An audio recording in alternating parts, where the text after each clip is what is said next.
Hi, good morning. This is a reflection on lesson 273 in A Course in Miracles, and it says, "The stillness of the peace of God is mine." The stillness of the peace of God is mine. For some reason, I just started recording. Literally just woke up and made coffee. Haven't even drank it yet. Face is still wrinkly. Lips are still chapped. I'm a mess. Remind me of in Shrek. You're a monster. Oh, I don't know why that little gingerbread guy stuck with me all these years. He's so cute. Morning thoughts. The stillness and the peace of God is mine. What this one was, and it was, I think it was right on track for yesterday because I felt it a lot. It talks about how, like, even if we don't know what that means or how to achieve it, for lack of a better word, the peace of God, which is that stillness, the peace of mind, really, then at least we're really content and satisfied to find out. Like, we really are earnest, I think, in learning how to find out what that is and how to bring it in, how to feel it, even if we don't know how. It's not like we want to distract from it. The lesson is basically saying, no, you really want this, and you're gonna find out. Like, the practice is, it's weird how it said it. It made me think that it's saying you're not just going to practice it, you're going to practice learning how to practice it, you know? So I think what it was doing is melting any barriers in resistance, any resistance to even wanting it or taking that first little baby step in trying to try for it. I don't know. It's a weird thing to describe. So it's very meta in the way it described it. And yesterday I did practice that without thinking about the lesson, without the trying. So it was kind of funny. That's what I mean. Like, it was right on track with what was happening in my life naturally. So that's cool. And when it was probably because I subliminally planted that seed when I read the lesson, right? So the way I practiced it was, and I think what the lesson is also saying is, when a disturbance comes up, a disturbance in the force, like the mind does mind things, you realize, oh, I'm having a thought, come back to no thought. Oh, I'm having a thought, come back to no thought. And I've heard, like, for me, what I've been doing now is I recognize what the absence of thought feels like for me, and it's easier now for me to come back to that. But at first, I did things like say the word, okay, I notice a thought, and I label it as such. Thought or thinking. Thinking's happening. You know, it creates separation from the thought in here, from the self. It creates space, distance, whatever you want to call it, so that it's like, oh, let me push the thought out enough so I can see that it's a thought and know that I'm not the thought. It creates a distance from it. So that's one practice I've heard that works for people. So I'm like, okay, I'll try that. This is, when I first started this practice, I was just like thinking, thinking. And it really does work. It really does create that recognition and, like, or the space. Because first you just have to, I don't think this is going to make sense unless you instinctively know, wait, there's something there.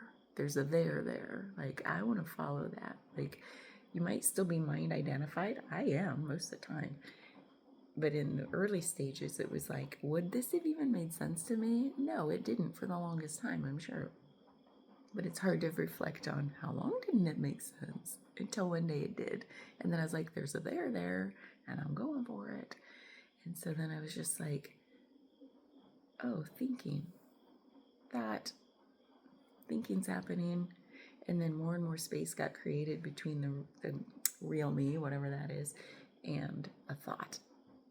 Okay, so I could see thoughts for what they were, and then I loosened the grip. I've been using that phrase a lot lately on identifying with the thought, meaning I am the thought, meaning there's no distance when you think you're your thoughts. When you think you have to believe every thought you have, which is why they have such a grip and why they control your emotions. And you're like, oh, I'm so anxious. Oh, I'm so mad they said that. I'm so, or I'm so happy they said that. Or I'm like, oh, I'm so sad. Or like whatever, all the feelings come up because we think we are our thoughts. Most of the time, I think there are other kinds of emotions that bubble up that are more like energetic, that seem to come from no thought. So that's a different flavor of emotion, but most of my emotions were tied to identifying with thought, and that's what I hear happens with people too, other people. So that's the practice, I think, that is a good one. For me it was, and I've heard it works for a lot of people. Oh, thinking, thought, and then more space can open up. And that space is peace. That space is the stillness this lesson talks about. It's the,